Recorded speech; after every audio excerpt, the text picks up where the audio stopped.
Nah, ini ibu guru lagi masuk kelas ya.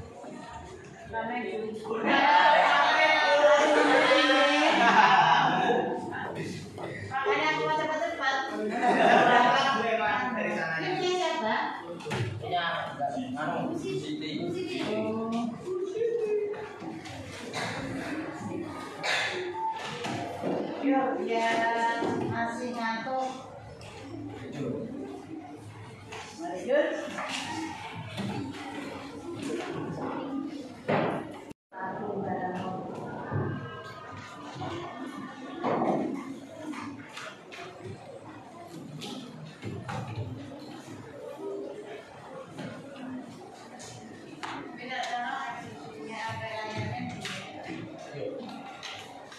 Layarnya digulungkan.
Lihat bawah, adakah sesuatu yang tidak dipakai, kemudian ambil di tempat sampah, sesuatu yang belum dipakai.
Bagaimana kalian lihat? Bapak sudah penuh semua? Ya, sudah menggunakan sepatu semua?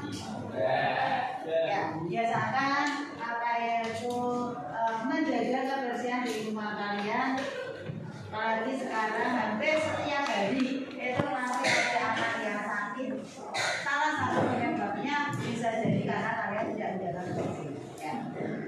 Masih berkaitan dengan materi yang sedikit berkaitan dengan materi yang kemarin, berkaitan dengan kemarin materi terakhir geografi. Apa kemarin pengertian geografi? Ya, riwayat hidup yang ditulis oleh orang lain. Saya anggap materi yang kemarin cukup jelas dan saya anggap kalian tahu semua, terbukti dengan soal yang telah mengerjakan. Ada yang mendapat 100, ada yang mendapat 90, berarti 85% kalian paham materinya, gitu ya.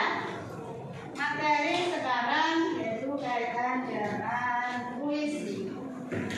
Ada yang pernah mendengar kata puisi?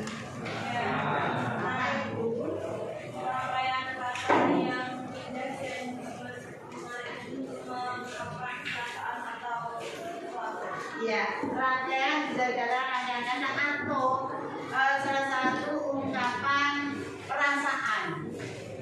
sang penyair yang dirangkai dengan kata-kata atau kalimat yang indah. Itulah yang dimaksud dengan puisi. Materi inilah yang akan kita pelajari saat ini kaitan dengan puisi.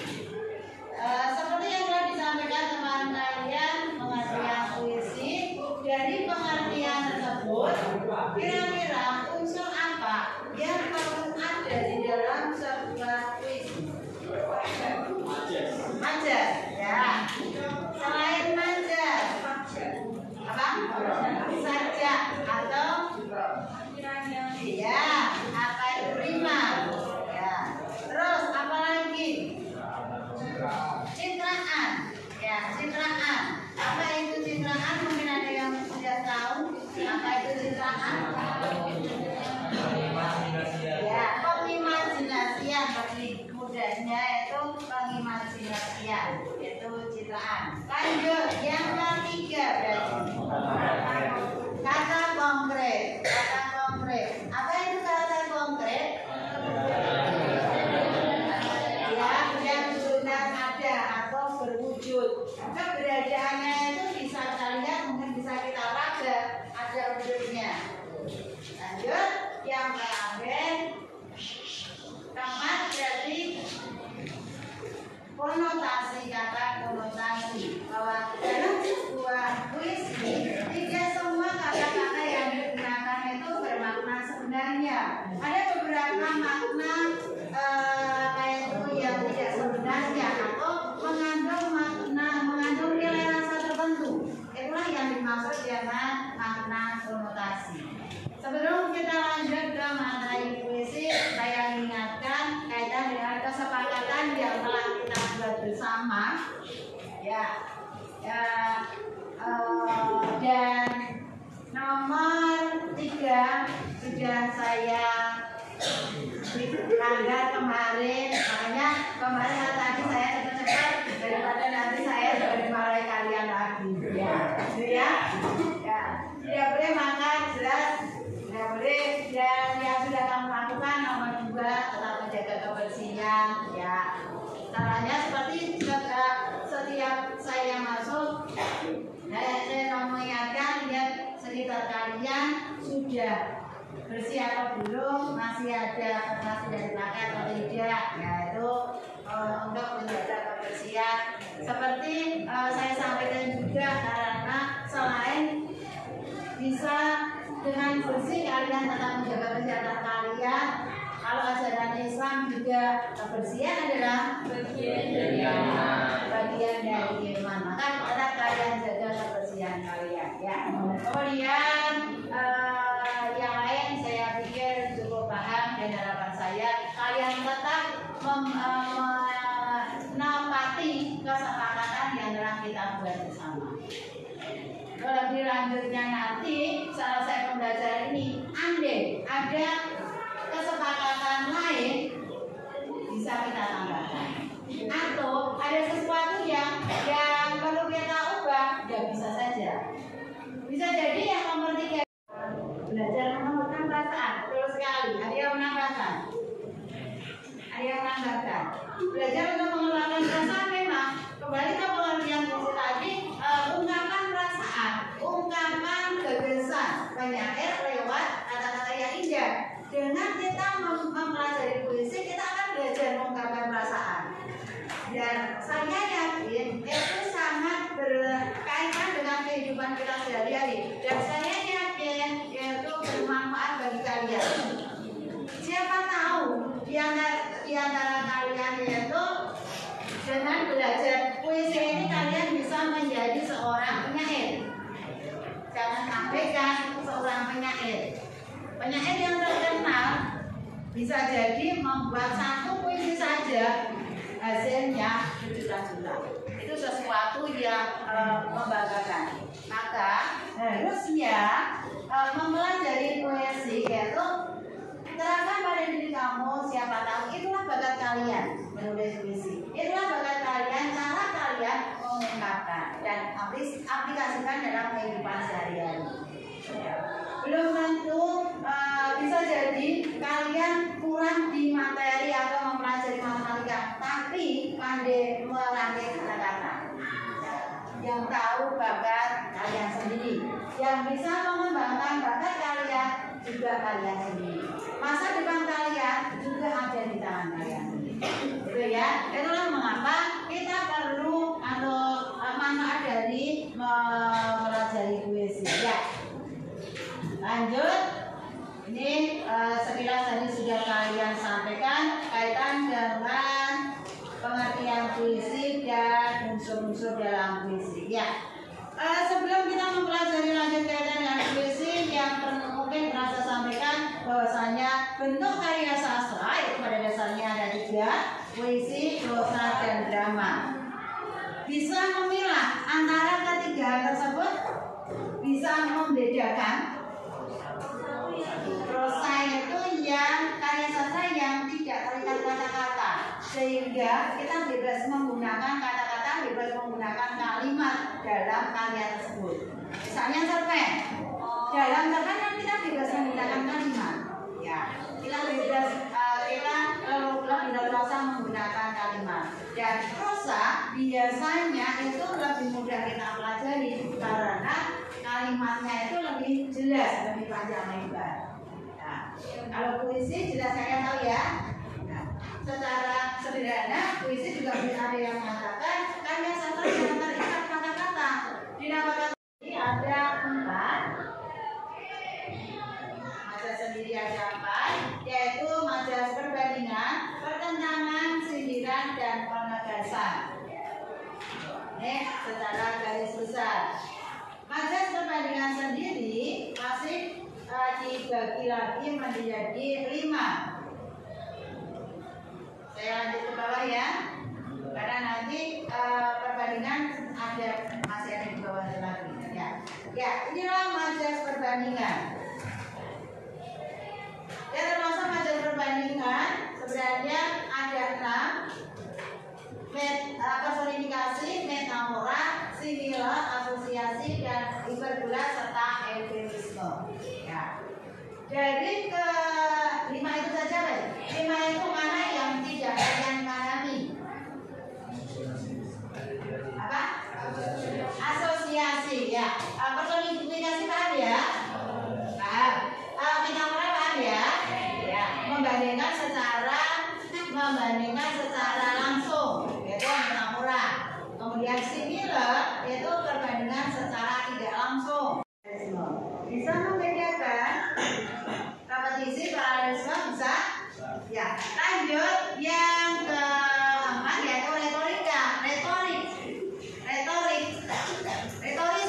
Kalau pernah mendengar retoris, sampaimu berdoanya jangan lama-lama yang bagus.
Ambilkan receiver ini di ruang wakil di laptop putih depan meja. Enggak di meja dijabut saya ini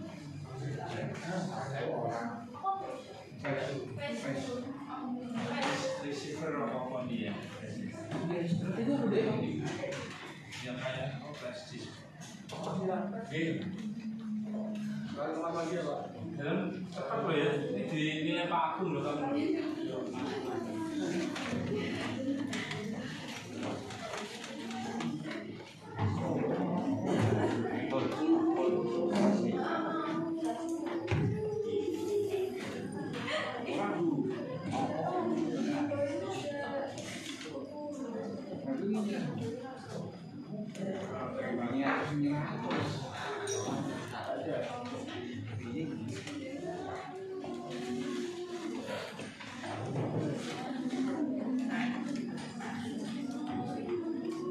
Yang cat ya minta tolong breadboardnya.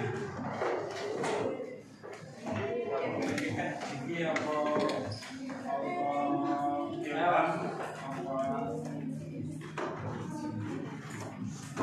biasanya kan otomatis loh.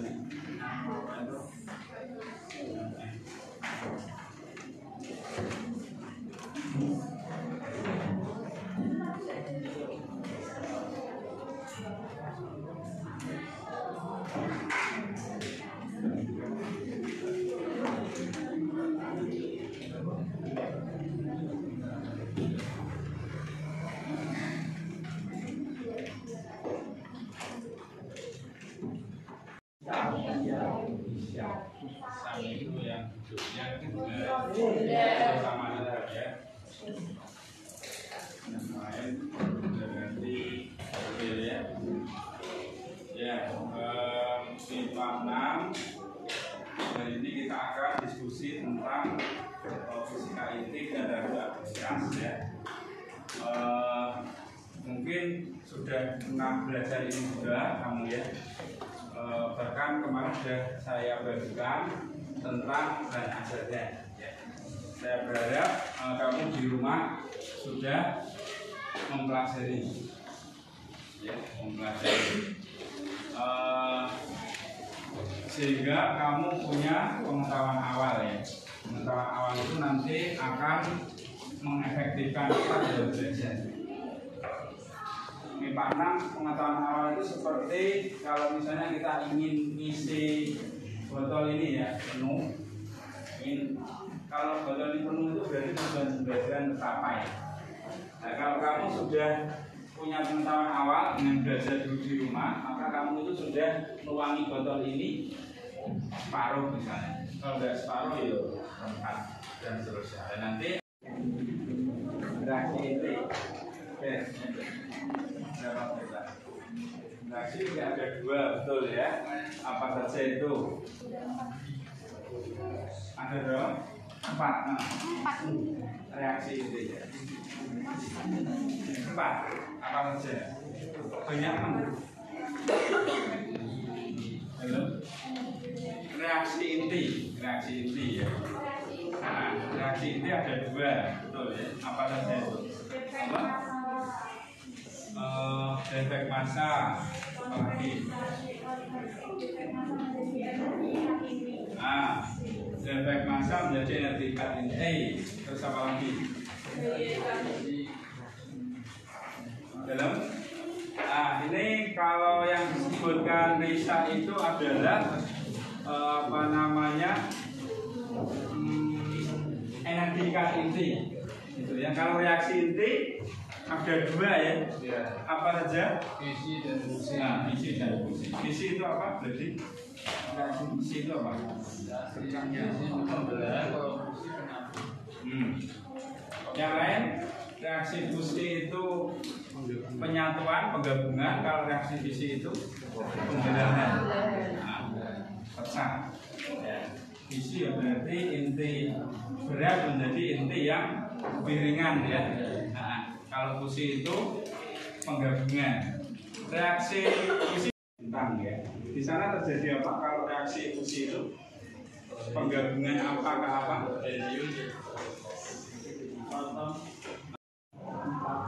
Membentuk satu inti helium yang terjadi di matahari yang disebutkan dengan jalur proton menjadi helium. Kok bisa tahu kalau itu penggabungan? Ya. Saya mengikuti Bumia ini mau masuk kelas 10E11. Ini beliau sedang mau diobservasi katanya ini. Ya,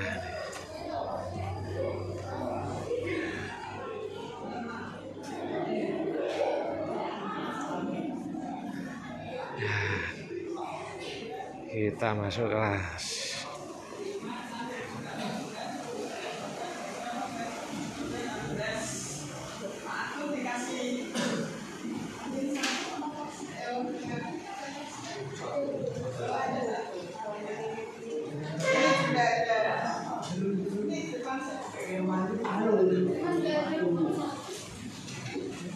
Sambil menunggu teman yang mengangkat tangan. Assalamualaikum warahmatullahi wabarakatuh. Waalaikumsalam warahmatullahi wabarakatuh. Semangat sekali ya, anak kalian pagi-pagi. Semangat ya, Jumat bersih. Senang nggak tadi? Baik, hari ini yang tidak masuk siapa?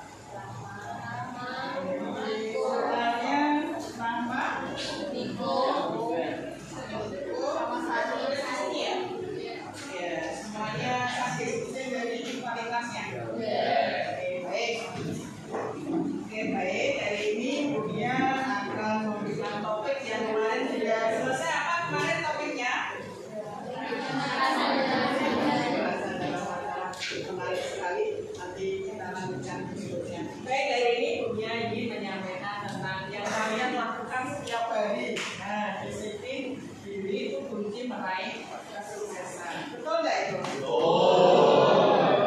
Siapa hari ini yang bangunnya masih dibangunkan orang tuanya? Ayah gini-gini mau belajar bangunkan ya? Ya, bangun sendiri ya. Oke, kalau nggak bangun sendiri dipotong kan? Baik, tapi sebelumnya Budia ingin selalu menyampaikan kalau pelajarannya mereka itu harus apa yang harus dilakukan. Ada kesepakatan yang namanya kesepakatan kelas kan? Di sini kalian sebelum mulai sebelumnya ingin menunjukkan dulu ini menurut kalian sudah sesuai belum kesepakatan yang selalu kita laksanakan? Datang tepat waktu. Pas jamnya Budia ya pertama ya, ini tadi saya sudah masuk semua. Kemudian di kelas tertib, tidak ngobrol sendiri. Masih ada yang ngobrol nggak?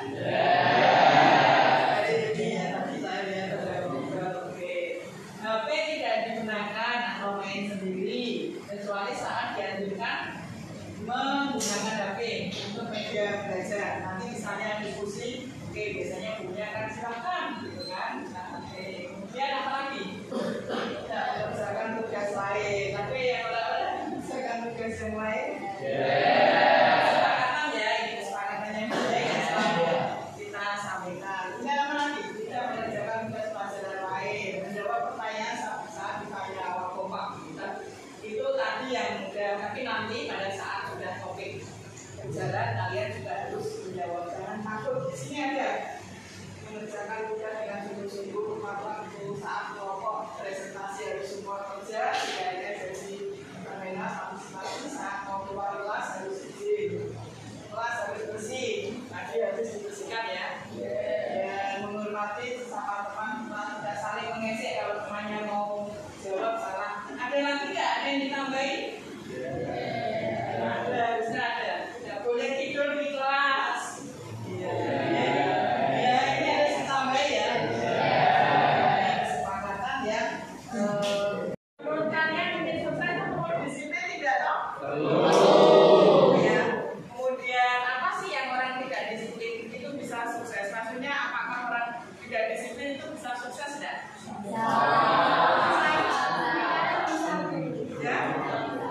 Masa orang disiplin itu sukses? Saya tidak ya. Tunjuk saya ini coba yang ini. Apa bisa orang yang tidak disiplin itu bisa sukses? Tunjuk jari.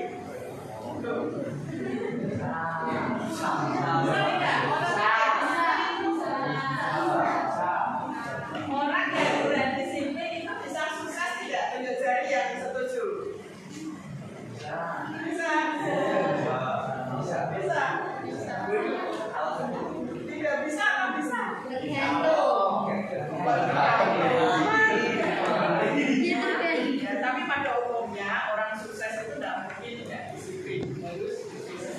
Kemudian menurut kalian apakah melaksanakan disiplin mudah atau sulit? Sulit kenapa? Ayo kenapa? Jawab kenapa? Kalau sulit disiplin itu sulit kenapa?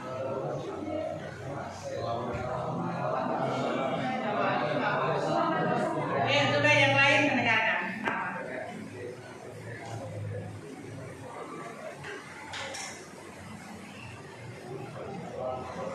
Karena sudah terbiasa malas-malasan sehingga itu sulit untuk merubahnya. Misalnya pagi harus diambil air dulu sama ibunya, ternyata itu sulit. Kalau kamu sulit nggak?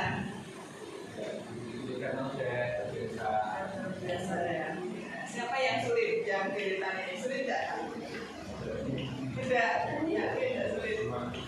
Ya, sudah terbiasa.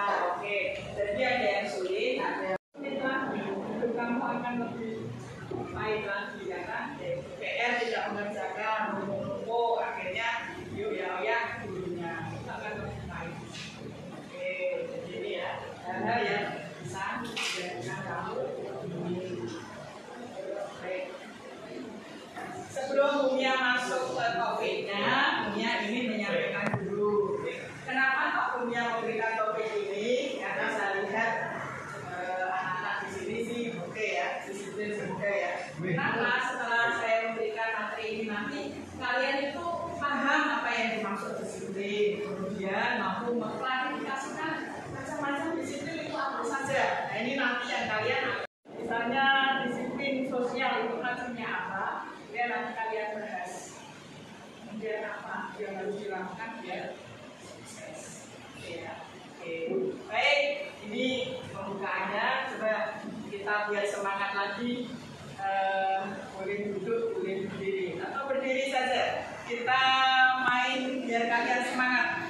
Tangannya biar kalau tangan ini ditekuk biasanya akan membuat saraf kita itu fresh ya. Oke, yuk kita berdiri. Nanti kalau nomor 1 kalian berdiri dulu. Kita coba berdiri.